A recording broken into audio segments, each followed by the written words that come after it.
कुरान अजीम में अल्लाह रब्बुल इज्जत कुरान मुकद्दस की अजमत और शान को बयान फरमा रहा है और अजमत शान को बयान फरमाते हुए अल्लाह रब्बुल इज्जत बयान करता है, फरमाता है लौ अंज़लना हाज़ल कुरआन अला जबलिन लरअयतहु खाशिअन मुतसद्दिअन मिन खश्यतिल्लाह। आप हजरात सुनते हैं, कुल शरीफ होता है, आयत पढ़ते हैं, सुनते भी हैं, लेकिन क्या आपने सोचा कभी कि इसका मतलब क्या है, इसका मीनिंग क्या है, इसका तर्जुमा क्या है, इस आयत का मतलब क्या होता है? तो आइए सुनिए, अल्लाह रब्बुल इज्जत अपने कलामे मजीद में इस कलामे मजीद की शान को बयान फरमाते हुए कहता है कि लौ अंज़लना हाज़ल कुरआन, अगर हम ये कुरान उतारते अला जबल, किसी पहाड़ पर, अगर ये कुरान किसी पहाड़ पर उतारा जाता, लरअयतहु खाशिअन मुतसद्दिअन मिन खश्यतिल्लाह, तो अल्लाह के खौफ और डर से पहाड़ को तुम रेजा रेजा और पारा पारा देखते। यानी इस पहाड़ के अंदर गुंजाइश न थी, इतनी ताकत न थी कि कुरान के बोझ को बर्दाश्त कर सकता। अगर कुरान किसी पहाड़ पर उतारा जाता तो कुरान के बोझ से पहाड़ पारा पारा हो जाता।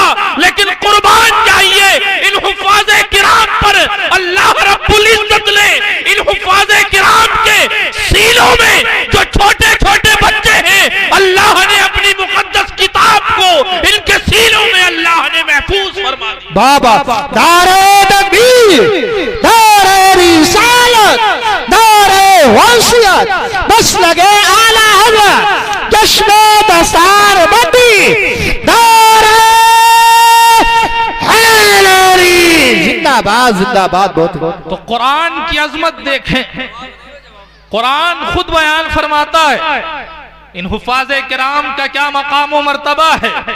आज आपकी बस्ती से जो है हुफ़ाज़े किराम की दस्तार बंदी का मंज़र आप मुलाहज़ा फरमाएंगे तो यकीनन बड़ी काबिल मुबारकबाद है हाफिज व कारी फुर्सत रजा साहब क़िबला, जिन्होंने आपके बच्चों को हाफिज कुरान बनाया, और काबिल मुबारकबाद है आप हजरात भी कि जिन्होंने उन बच्चों का ख्याल रखा, इस मदरसे की तामीर की, ताकि हुफ़ाज़े किराम यहाँ से आज निकलने के लायक बने और उनका इंतजाम हुआ।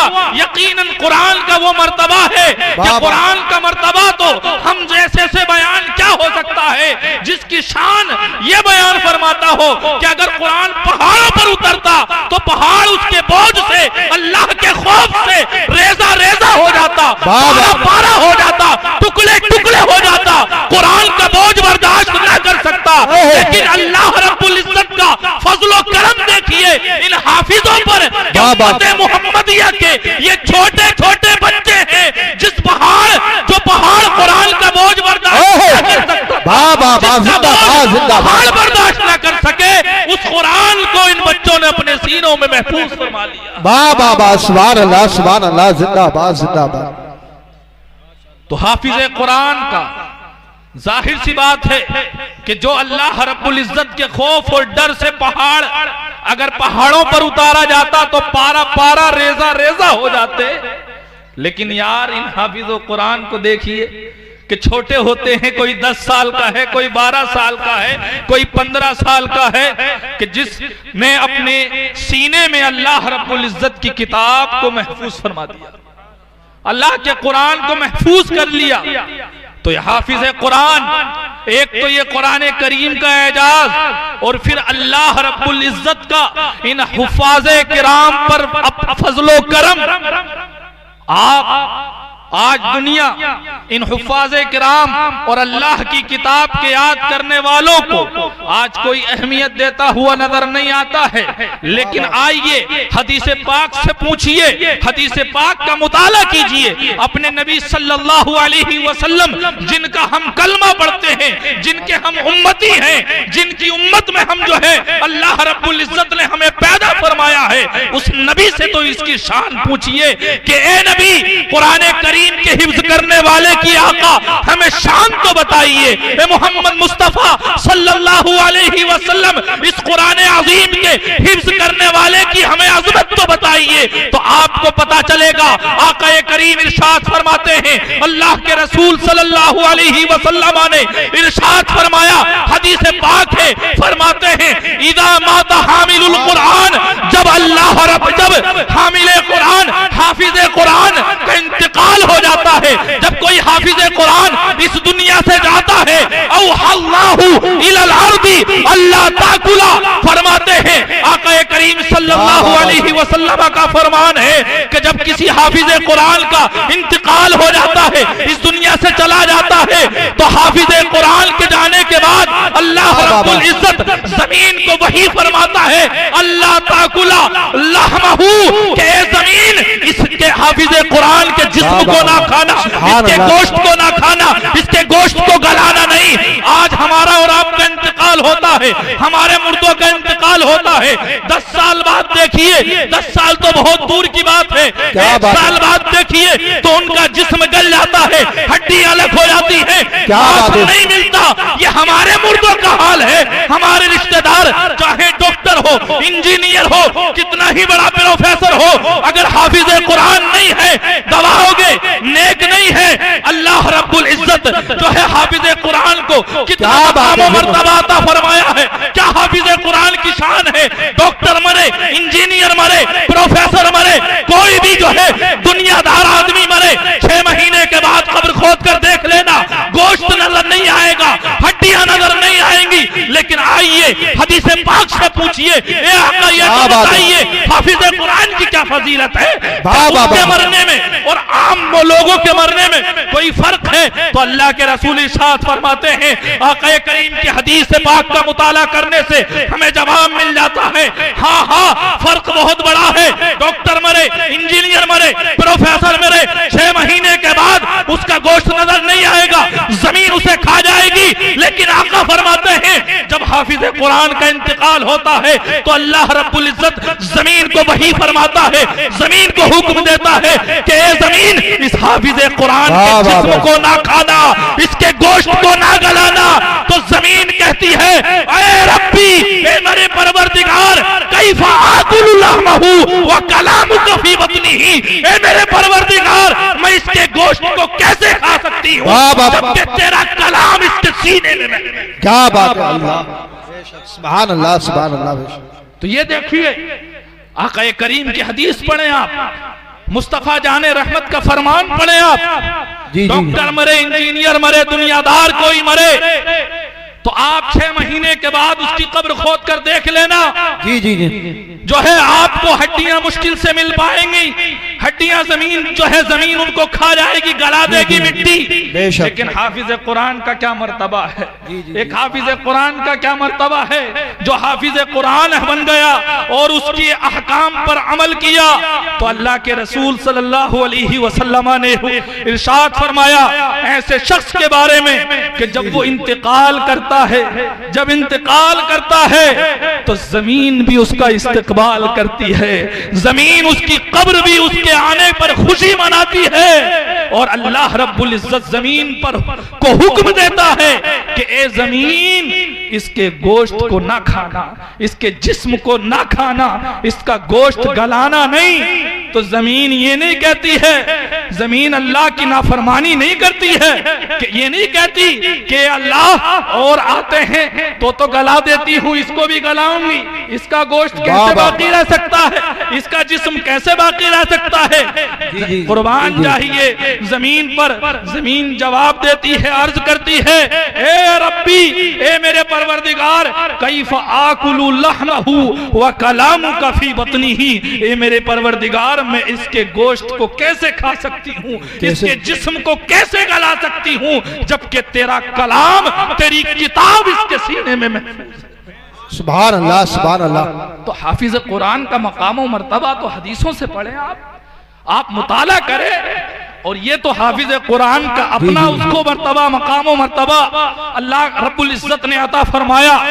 लेकिन आज जो अपने बच्चों को हम हिफ्ज कुरान से दूर कर रहे हैं, अल्लाह की किताब से दूर कर रहे हैं, दुनियादारी में आज मुब्तला हैं, दुनिया के बहुत करीब कर रहे हैं, स्कूल कॉलेज में भेजने के लिए आज हम लाखों लाखों सालों की फीस भर देते हैं। महीने के 3,000-4,000 रुपए हम फीस भरने के लिए तैयार हैं स्कूल और कॉलेज की डिग्री दिलाने के लिए। लेकिन यार आज हमारे मदरसे, हमारी बस्तियां, हमारी मस्जिदें हमारे मुसलमान बच्चों से खाली हैं। कुरान का पढ़ने वाला कोई नजर नहीं आता, कुरान पढ़ाने के लिए हम लोग आज तैयार नहीं है। मुसलमान होकर इतनी नफरत हमें अपनी किताब से, इतना जो है हमारी नजरों से उसकी अहमियत दिख गई। कुर्बान जाइए, अल्लाह के रसूल सल्लल्लाहु अलैहि वसल्लम पर आक़ा करीम इरशाद फरमाते हैं, सुनो, अल्लाह के रसूल ने इरशाद फरमाया, मन क़रअल कुराना, जिसने कुरान करीम पढ़ा, फस्तज़हरहु, और उसको हिफ्ज किया, व अहल्ल हलालहु व हर्रम हरामहु, और हिफ्ज करके उसके हलाल को हलाल जाना, उसके हराम को हराम जाना, यानी उसके सारे अहकाम पर अमल किया। आक़ा करीम इरशाद फरमाते हैं, अदखलहुल्लाहु बिही अल जन्नह, अल्लाह रब्बुल इज्जत उसकी वजह से उसको जन्नत में दाखिल फरमा देगा। अल्लाह पाक उस हाफिज कुरान को हिफ्ज कुरान की वजह से जन्नत में दाखिल फरमा देगा। और इतना ही नहीं, जन्नत में दाखिल नहीं फरमाएगा, बस आक़ा करीम इरशाद फरमाते हैं, वशफ़अहु फी अशरतिन मिन अहली बैती कुल्लुहुम क़द वजबत लहुमुन नार। आक़ा करीम इरशाद फरमाते हैं कि जिसने कुरान पढ़ा, कुरान याद किया, उसके हलाल को हलाल जाना और उसके हराम को हराम जाना, तो अल्लाह पाक उस हाफिज़े कुरान को उसकी वजह से जन्नत में दाखिल फरमा देगा। और उसके घर वालों में से 10 लोगों की शफाअत उसकी उनके हक में कबूल फरमाएगा। और ऐसे वो 10 लोग होंगे, कुल्लुहुम क़द वजबत लहुमुन नार, जिन पर जहन्नम वाजिब हो चुकी थी।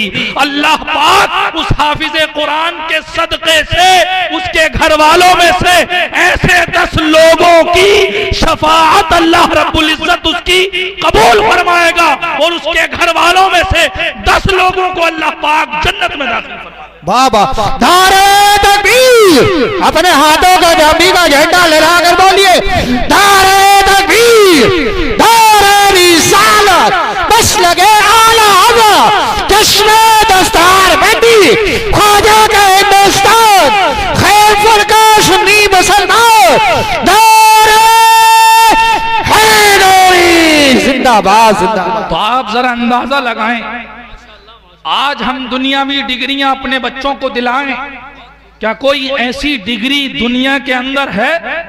क्या कोई ऐसा ताज दुनिया के अंदर है? क्या कोई ऐसा कॉलेज या ऐसी यूनिवर्सिटी दुनिया के अंदर है जो महशर के दिन, जो हिसाब व किताब का जब दिन हो, जिसके बारे में कुरान ने फरमा दिया कि उस दिन जब हिसाब का दिन होगा तो वो दिन होगा कि जिस दिन भाई भी अपने भाई से दूर भागेगा, बेटा भी अपने माँ बाप से दूर भागेगा, बेटे काम ना आएंगे, बाप भी काम ना आएगा, औलाद भी काम ना आएगी, माँ भी काम ना आएगी, बीवी भी काम ना आएगी। जो भाई यहाँ पर अड़ जाया करते थे, लड़ाइयों के लिए लठ निकाल लिया करते थे, छोटी छोटी बातों पर अगर भाई को गाली दे दी तो लड़ने के लिए तैयार हैं, उसकी सपोर्ट के लिए आ गए। लेकिन कयामत का वो होलनाक मंजर भी याद करें, हिसाब व किताब का वो मंजर भी याद करें कि उस दिन न बाप होगा, न चहीती माँ होगी, भाई भी बचाने नहीं आएगा, वहां कोई बचाने नहीं आएगा। अगर बचाने आएगा तो यही हाफिज़े कुरान बचाने आएगा। जिसने अपने बच्चों को हाफिज़े कुरान बना दिया तो अल्लाह के रसूल फरमाते हैं, अगर हाफिज़े कुरान है और उस कुरान पर अमल भी किया है तो उसके घर वालों में से ऐसे 10 लोगों की शफाअत कबूल फरमाएगा। उसके हक में अल्लाह रब्बुल इज्जत के रसूल फरमाते हैं कि अल्लाह पाक उसके कहने से ऐसे 10 लोगों को जन्नत में दाखिल कर देगा जिन पर जहन्नम वाजिब हो चुकी थी, जिन पर जहन्नम वाजिब हो चुकी थी। अगर हाफिज कुरान ना होता तो कहां जाते? जहन्नम में जाते। जहन्नम वाजिब, जहन्नम लाजिम हो गई, जहन्नम का टिकट कट चुका है। अगर आमाल, अगर हाफिज कुरान ना आए तो कहां जाना है? जहन्नम में जाना है। हम सबके मुस्तफ़ा करीम सल्लल्लाहु अलैहि वसल्लम इरशाद फरमाते हैं कि 10 घर वालों में से 10 लोग जो जहन्नम में जाते, लेकिन हाफिज कुरान आएगा और अल्लाह की बारगाह में अर्ज करेगा, ए अल्लाह ये मेरे घर वाले हैं, ये मेरे घर वाले हैं, ए अल्लाह तू इनको माफ फरमा दे, तू इनकी बख्शिश फरमा दे। तो अल्लाह पाक उस हाफिज कुरान की शफाअत को रद्द नहीं करेगा, सिफारिश को ठुकराएगा नहीं, सिफारिश को रद्द नहीं करेगा, मना नहीं करेगा कि तू हाफिज है तो तू जा। ये किस बात के? इनके तो अमाल ऐसे नहीं, ये नहीं फरमाया जाएगा, बल्कि हाफिज कुरान को खुश करने के लिए उसका सिला उसके माँ बाप को भी मिलेगा और उसके घर वालों को भी अल्लाह पाक अता फरमाएगा। तो कौन सी ऐसी डिग्री है? कोई ऐसी डिग्री दुनिया की है कि मरने के बाद वो दुनियावी डिग्री आपकी जमानत ले या घर वालों की जमानत ले? कोई ऐसी दुनियावी डिग्री नहीं है। अल्लाह के रसूल सल्लल्लाहु अलैहि वसल्लम दूसरी हदीस पाक में इरशाद फरमाते हैं मन क़रा अल कुरान व अमिला बिमा फीही। अल्लाह के रसूल इरशाद फरमाते हैं जो कुरान करीम पढ़े, जिसने कुरान पढ़ा, व अमिला बिमा फीही, और जो कुछ उसमें है उस पर अमल भी किया, तो अल्लाह के रसूल इरशाद फरमाते हैं कि कल कयामत के दिन उसके वालिदैन को एक नूर का ताज पहनाया जाएगा। एक नूर का ताज पहनाया जाएगा। किसको? हाफिज कुरान के वालिदैन। हाफिज कुरान के कौन सा ऐसा डिग्री वाला है कि जिसके बारे में अल्लाह के रसूल ने ये फरमाया हो कि कयामत के दिन उसके वालिदैन को ताज पहनाया जाएगा? कोई है ऐसा? कोई है ऐसा? कोई नहीं दिखा सकते, कोई नहीं दिखा सकते। दुनिया की सारी लाइब्रेरियों की सारी किताबें छान दें, लेकिन कोई आपको ऐसी हदीस नहीं मिलेगी। लेकिन सिर्फ हाफिज कुरान जिसने अल्लाह की किताब को अपने सीने में महफूज किया और फिर उसके हलाल को हलाल समझा, उसके अहकाम पर अमल किया, तो अल्लाह के रसूल खुशखबरी देते हैं उसके वालिदैन के लिए कि उसके वालिदैन को कयामत के दिन नूर का ताज पहनाया जाएगा। काय का ताज? नूर का ताज। नूर का ताज पहनाया जाएगा हाफिज कुरान के वालिदैन को। और वो नूर का ताज कैसा होगा? उस ताज की रोशनी कैसी होगी? उस ताज की रोशनी कैसी होगी?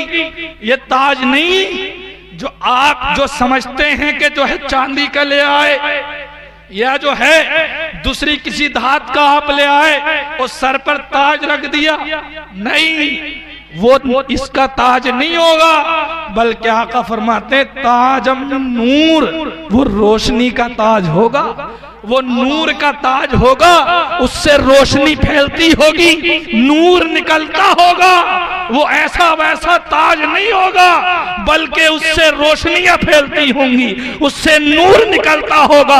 और कैसा नूर होगा, कैसी रोशनी होगी, कैसा ताज पहनाया जाएगा? तो अल्लाह के रसूल सल्लल्लाहु अलैहि वसल्लम इरशाद फरमाते हैं कि ऐसा नूर का ताज, ऐसी रोशनी का ताज पहनाया जाएगा। आप लोग बैठे रहिए, इंशाल्लाह इधर देखिए हजरत जो है इंशाल्लाह इधर ही आएंगे, आपको उधर जाने की जरूरत नहीं है। इंशाल्लाह जहाँ पर बैठे हैं वहीं पर सभी हजरात बैठ जाइए। इंशाल्लाह आप हजरात बैठ जाइए और नबी का झंडा लहरा कर बोलिए, परचम अब्बास बनाइए, नारे तकबीर, जरे हाथ उठाकर नबी का झंडा लहरा कर बोलिए। नारे तकबीर, नारे रिसालत, नारे रिसालत। बस लगे आला हज़रत अल्लामा सैयद मुकब्बर इमाम सईद क़िबला, हज़रत अल्लामा सैयद मुकब्बर इमाम सईद क़िबला। इश्क मोहब्बत, इश्क मोहब्बत, प्यार मोहब्बत, प्यार मोहब्बत। बस्ती बस्ती करिया करिया, या जोर से बोलो, या शर्माना छोड़ो। नारे तकबीर, नारे रिसालत। बस लगे आला हज़रत उलमा अहले सुन्नत चश्मे दसार बंदी। आप हज़रात इत्मीनान से जैसे खड़े हैं वैसे इंशाअल्लाह बैठ जाइए और बहुत जल्दी हज़रत की तकरीर होगी। आप हज़रात बैठ जाइए इंशाअल्लाह। इंशाअल्लाह आपका प्रोग्राम कामयाबी नहीं बल्कि रब की बारगाह में मकबूल हो गया। जहाँ सैयद मुकब्बर इमाम चले जाए तो इंशाअल्लाह जलसा कामयाब हो जाता है। तो आप हज़रात जैसे वैसे बैठ जाइए मेरे भाई, इंशाअल्लाह बड़े अदब एहतराम के साथ में। आप हज़रात बैठ जाइए, तशरीफ रखें, तशरीफ रखें।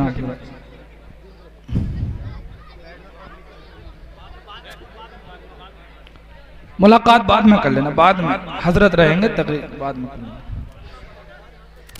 आप हजरत तशरीफ रखें, बैठ जाए।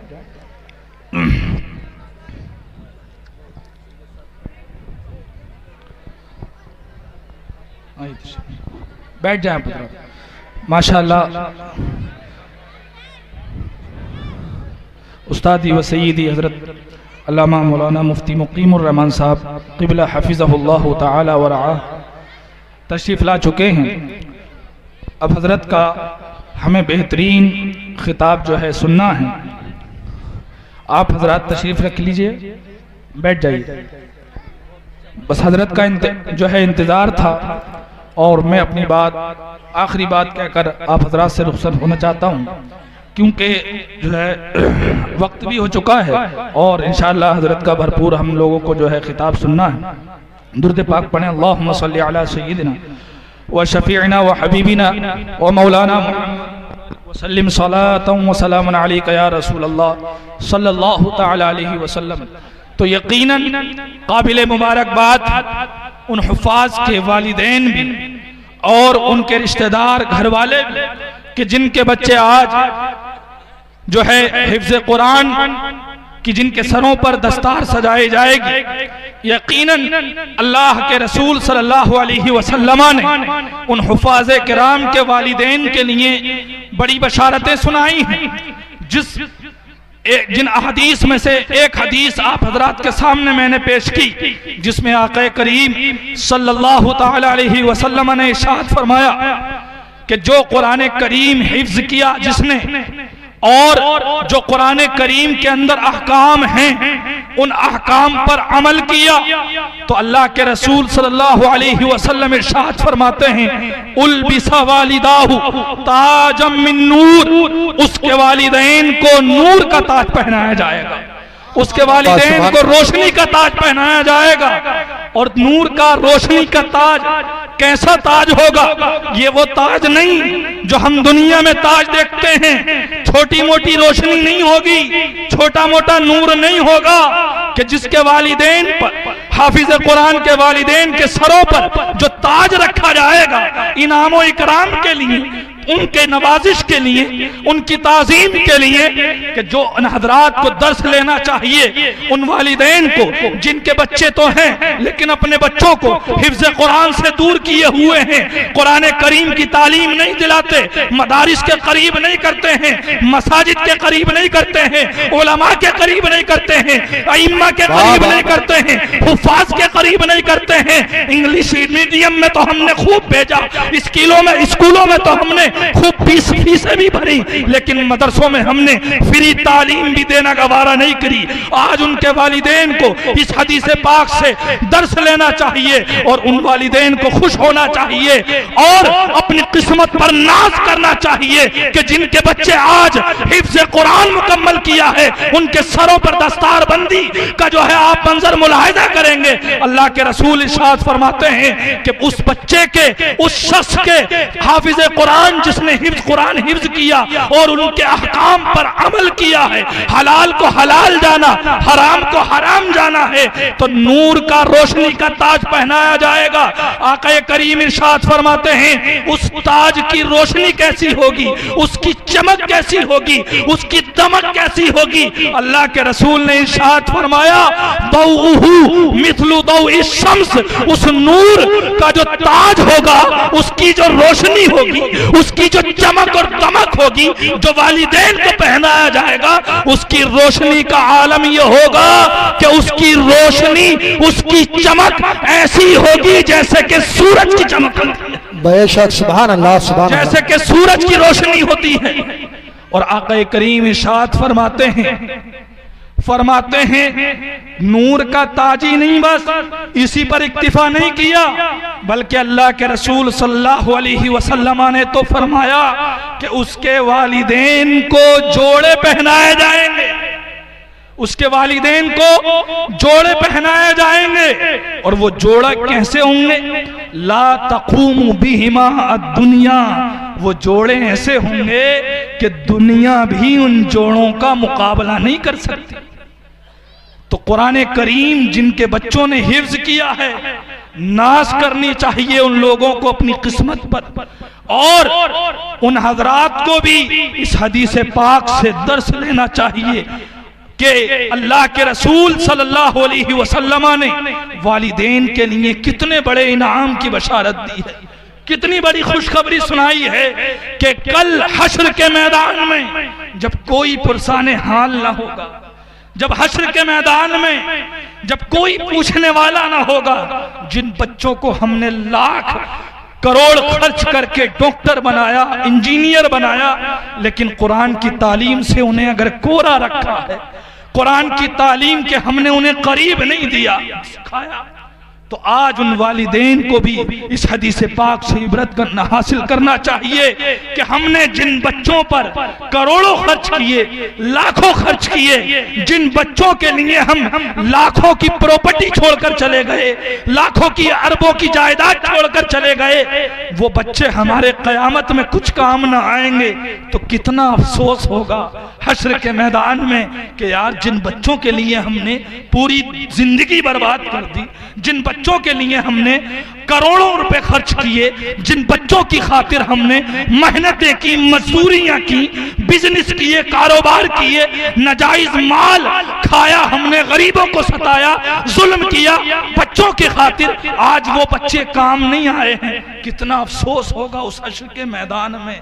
तो उस हश्र के मैदान को भी याद रखें। और खुशनसीब हैं वो माँ बाप जो अपने बच्चों को कुरान करीम की तालीम देते हैं, खुशनसीब हैं वो माएँ जो अपनी बच्चियों को कुरान पढ़ाती हैं, नमाज का दर्स देती हैं। आज जरूरत है अपने बच्चों को कुरान की तालीम से करीब करने की, बच्चियों को इस्लामी तालीम सिखाने की आज जरूरत है। मुआशरा कितना खराब हो रहा है, माहौल कितना खतरनाक हो रहा है।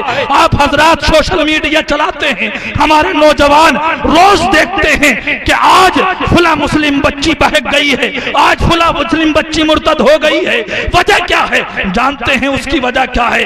वजह यह है कि हमारी कमी है, हमने अपने बच्चों को कुरान नहीं सिखाया, अपने बच्चों को हमने बच्चियों को इस्लामी तालीम नहीं दी। तो यार जब उन्हें इस्लाम की अहमियत ही नहीं पता, उन्हें इस्लामी तालीम की जो है अहमियत नहीं पता, इस्लाम से वो वाकिफ ही नहीं है, तो आज हमारे बच्चे भी बेराह रवी के शिकार होंगे और बच्चियां भी हमारी बेराह रवी की शिकार होंगी।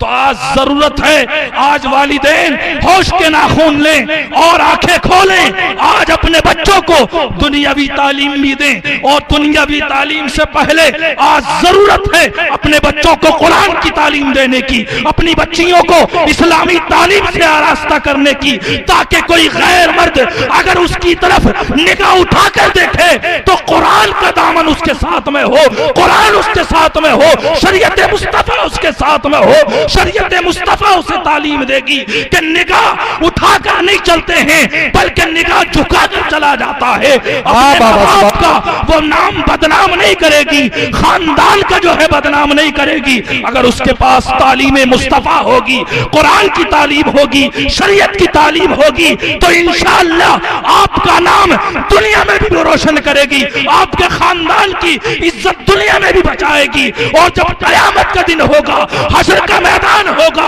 और कोई बचाने वाला ना होगा, तो यही बच्चे और बच्चियां जो आपने इस्लामी तालीम से जिन्हें आरास्ता किया था, कल आपका हाथ पकड़कर जहन्नम में जाने वाले होंगे तो आपका हाथ पकड़ जन्नत में ले जाएगा। सुभान अल्लाह, सुभान अल्लाह। तो बेशक दें, हर तालीम जरूरी है, हर डिग्री जरूरी है। आज के दौर में डॉक्टर भी अच्छे बनाएं, इंजीनियर भी अच्छे बनाएं, आज हमारे प्रोफेसर भी अच्छे होने चाहिए, हर तालीम आला मयार की होनी चाहिए। लेकिन मेरे भाइयों, मेरे बुजुर्गों, सबसे पहले हमारी जिम्मेदारी है कि हम अपनी किताब कुरान अजीम की उन बच्चों को जरूर तालीम दें, ताकि वो जो है अपनी नमाजें दुरुस्त कर सके, अपने हलाल और हराम को जो शरीयत ने हलाल किया है उसको पहचान सके, जो शरीयत ने हराम की है चीजें उनको पहचान सके। आज जो हमारा मुआशरा खराब हो रहा है उसकी वाहिद वजह यह है कि आज कुरानी तालीम से हम दूर होते जा रहे हैं, इस्लामी तालीम से आज दूर होते जा रहे हैं। हमें पता भी नहीं कुरान की अहमियत क्या है। अजी पूरी उम्र हो गई, 50-60 साल के हो गए, लेकिन वुजू करने का तरीका नहीं आया। नमाज में अभी औजू ढंग से याद नहीं हुई, औजू बिल्ला बिल्ला। इससे बड़ी शर्म की बात क्या हो सकती है? 60 साल की जिंदगी तुम्हें अल्लाह ने दी और तुम औजू याद ना कर सके यार, तुम नमाज याद ना कर सके यार, तुम अल्हम्दु याद ना कर सके, तुम कुल हुवल्लाह याद ना कर सके, इतना भी कुरान ना पढ़ सके कि जिससे अपनी नमाजें दुरुस्त कर। इससे बड़े अफसोस की क्या बात होगी, इससे बड़ी जहालत की और क्या बात होगी कि जबकि हमें मरने के बाद अल्लाह के रसूल फरमाते हैं सबसे पहले अगर हमसे सवाल किया जाएगा तो वह नमाज के बारे में। हमसे ये नहीं पूछा जाएगा कि तुमने अपने बच्चों के लिए ऊंची ऊंची बिल्डिंगें छोड़कर आए नहीं आए। हमसे ये नहीं पूछा जाएगा कि तुमने अपने बच्चों के नाम प्लॉट किए नहीं किए। महशर के दिन ये नहीं पूछा जाएगा, हिसाब किताब में ये सवाल नहीं होगा, इसका नहीं होगा कि तुमने अपने बच्चों का बैंक बैलेंस लाखों छोड़कर आए नहीं आए। सवाल इसका नहीं होगा कि तुमने अपने बच्चों के लिए घर में पत्थर लगाए नहीं लगाए। सवाल इसका नहीं होगा कि तुमने अपने बच्चों के लिए घरों में टाइल्स लगाई या नहीं लगाई, ऊंची ऊंची बिल्डिंगें इमारतें तुम अपने बच्चों को लिए छोड़कर आए या नहीं आए। सवाल ये नहीं होगा कि तुमने अपनी बेटी की शादी में गाड़ी दी या नहीं दी। सवाल इसका नहीं होगा कि तुमने अपनी बेटी की शादी में जहेज दिया या नहीं दिया। सवाल इसका नहीं होगा, सवाल इसका होगा कि तुमने अपने बच्चों को इस्लामी तालीम से आरास्ता किया या नहीं किया। तुमने अपने बच्चों को नमाज पढ़ना क्यों नहीं सिखाया? तुमने अपने बच्चों को कुरान की तालीम क्यों नहीं दी? तुमने अपनी बच्ची का पर्दा क्यों नहीं सिखाया? तुमने अपनी बच्ची को पर्दा करने का अहकाम क्यों नहीं सिखाए? तुमने अपनी बच्ची को बेपर्दा जब घर से निकल रही थी तो क्यों नहीं रोका? तुमने शादियों में और फंक्शनों में जब वो जो दूसरों गैर मर्दों के सामने जा रही थी जो है तुमने अपनी बच्ची को क्यों नहीं रोका? तुमने अपने बच्चों को शराब नोशी से क्यों नहीं रोका? तुमने अपने बच्चों को जिनाकारियों से क्यों नहीं रोका? तुमने अपने बच्चों को जो है जुआ से क्यों नहीं रोका? सवाल इसके बारे में होगा, इसके बारे में सवाल किया जाएगा। तो आज जरूरत है कि हम अपने बच्चों को ऐसी तालीम दें जो दुनिया में भी उनके काम आए और आखिरत में भी उनके काम आए। बेशक, सुभान अल्लाह। हर मोड़ पर उनके काम आए। यकीनन हर तालीम पर आप पैसा खर्च करें, जरूरत है आप अपने बच्चों को आला तालीम दें, लेकिन पहले जरूरी है कि अपने बच्चों को कम अज कम इतनी इस्लामी तालीम सिखा दें, इतनी इस्लामी जो है तालीम दे दें कि जिससे वो अपनी जिंदगी में हलाल और हराम की पहचान कर सकें, अपनी नमाजों को दुरुस्त रख सकें। तो बड़े अफसोस की बात है, एक शख्स, आखिरी बात कहकर मैं रुखसत हो रहा हूं, एक शख्स, एक मौलाना साहब बैंक में गए, उन्होंने जो है फॉर्म लिया कि हजरत बैंक जो है इंग्लिश नहीं आती थी, बैंक का फॉर्म इंग्लिश में। तो उन्होंने किसी मुस्लिम नौजवान को देखा, बैंक में कोई ड्यूटी करता था, जॉब थी, उससे कहा कि यार फॉर्म भर दो। तो उनने फॉर्म भर दिया। तो एक आलिम दीन, उनकी जबानी मैंने सुना कि वो लड़का जिसने उन आलिम का फॉर्म भरा था, वो एक आलिम को मिल गया और उलमा की मजाक उड़ाने लगा। कह रहा यार इन आलिमों पर बड़ी हंसी आती है मुझे और बड़ा अफसोस होता है कि जब ये बैंक में आते हैं पैसे निकालने तो कहते हैं कि फॉर्म भर दो। यार फॉर्म भरना नहीं आता, फॉर्म भर दो। तो बड़ा अफसोस होता है इन हाफिजों पर, इन आलिमों पर कि यार इनसे बैंक का फॉर्म भरना नहीं आता। तो जिन आलिम साहब से वो गुफ्तगू कर रहे थे वो भी कोई कम नहीं थी, उन्होंने भी जवाब दिया चलो ये तो होता है। अफसोस की बात ये नहीं है, अफसोस की बात ये नहीं है कि उन हाफिज साहब से बैंक का फॉर्म भरना नहीं आता या आलिम साहब से बैंक का फॉर्म भरना नहीं आता। बोले सुनो, इससे तो बड़े अफसोस की बात ये है यार, जब बाप का जनाजा रखा होता है तो बेटा कहता है हजरत इमाम साहब आके नमाज पढ़ा दो। कुछ आई समझ में नहीं आई? आ गई? अभी नहीं आई, अभी नहीं आई। जिस बाप ने लाखों खर्च किए, बैंक मैनेजर बना दिया, इंग्लिश तो पढ़ा दी, अच्छी उसको डिग्री दिला दी हैं, तो अफसोस की बात ये ज्यादा है कि हाफिज साहब से फॉर्म भरना नहीं आता। ये ज्यादा अफसोस की बात है कि बाप का जनाजा है। चाहिए तो ये था कि बाप का जनाजा खुद पढ़ाता, लेकिन पढ़ाना तो दूर की बात, अजी साहब उससे तो जनाजे की नियत तक नहीं आती, वुजू करने का सलीका नहीं आता, नमाज जनाजा उसे याद नहीं है। तो कौन से ज्यादा अफसोस की बात है कि जिस बाप ने सब कुछ कुर्बान कर दिया, उस बाप का आज नमाज जनाजा भी नहीं पढ़ सकता, इमाम साहब को तलाश कर रहा। उससे बड़े अफसोस की बात यह फाता देने का तरीका नहीं। बस्तियों में तो हाल ये होता, शबे बारात चल रही है, इमाम साहब उधर टांग खींच रहे, उधर टांग खींच रहे, फाता पढ़ दो, फाता पढ़ दो, फाता पढ़ दो। अबे भले आदमी 40 साल के 50 साल के हो गए, फाता पढ़ना नहीं आती, क्या जिंदगी।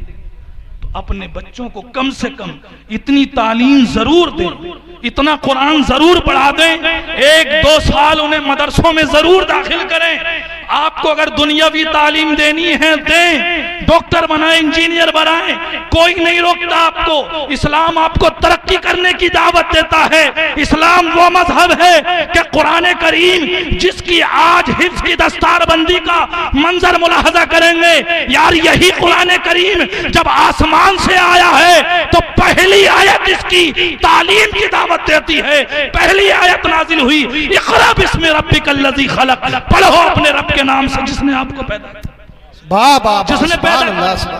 तो कुरान तो वो किताब है जो तालीम की पहली आयत में तालीम की दावत देता, तालीम से रोकता नहीं है, एजुकेशन से मना नहीं करता है इस्लाम।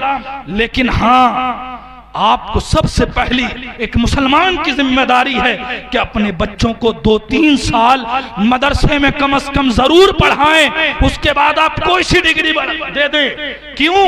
इसलिए कि ताकि आपका बच्चा कुरान करीम पढ़ना सीख जाए, नमाजें पढ़ना सीख जाए, फातिहा दुआ का तरीका सीख जाए, और अगर जरूरत आए तो बाप का जनाजा हो, अगर कोई आलिम ना हो, कोई इमाम ना हो, तो उसे परेशान होने की जरूरत ना हो, बल्कि बाप का जनाजा बेटा पढ़ाता हुआ नजर। ऐसे अपने बच्चों को तैयार करें।